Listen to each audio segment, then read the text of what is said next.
সংস্কার এবং রাজনীতির নতুন বন্দোবস্ত, একই লক্ষ্য একই উদ্দেশ্যে বাজা দুটি গান, যার কোনো দৃশ্যমান বাস্তবতা নেই, আছে শুধু ভয়ঙ্কর তিক্ত বেদনাদায়ক অভিজ্ঞতা। রাজনীতির নতুন বন্দোবস্ত কি সেটা কিন্তু এখনো জাতি দেখেনি। জাতি দেখেছে যারা এই রাজনীতির নতুন বন্দোবস্তের বার্তা নিয়ে এসেছে তাদের মধ্যে ক্ষমতার দ্বন্দ্ব।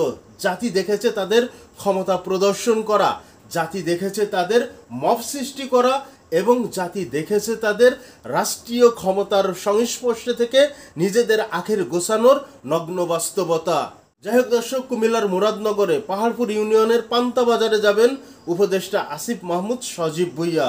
এজন্য একদল এনসিপির নেতাকর্মী বাজার কর্তৃক নিয়োজিত লাইনম্যানকে গিয়ে বললেন বাজারের রাস্তা খালি করে দিতে। সেখানে যাবেন আসিফ মাহমুদ সজীব ভুঁইয়া। বাজার কর্তৃক নিয়োজিত লাইনম্যান তাদের কাছে সাহায্য চাইলেন। আমরা সকলেই জানি সরকার কর্তৃক নিয়োজিত যে ট্রাফিক পুলিশ রয়েছে তারাই অনেক সময় এই রাস্তাকে যানজট মুক্ত করতে হিমশিম খায়, পারে না তারা।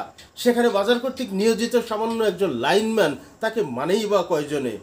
সময় মতো লাইনম্যান মহিউদ্দিন এই কাজটি করতে পারেনি বিধায় অতর্কিতভাবে এনসিপির নেতাকর্মী, এখানেও একটি মজার বিষয় রয়েছে, এনসিপির যে নেতাকর্মী তার মধ্যে যে লিডার রয়েছেন তিনি স্থানীয় আওয়ামী লীগের নেতা, এনসিপি নেতা মোহাম্মদ সালমান সরকার গং।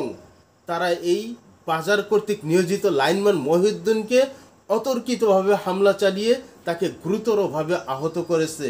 তার একটি চোখ নষ্ট হয়ে যাওয়ার মতো উপক্রম হয়েছে। এটাই কি রাজনীতির নতুন বন্দোবস্ত?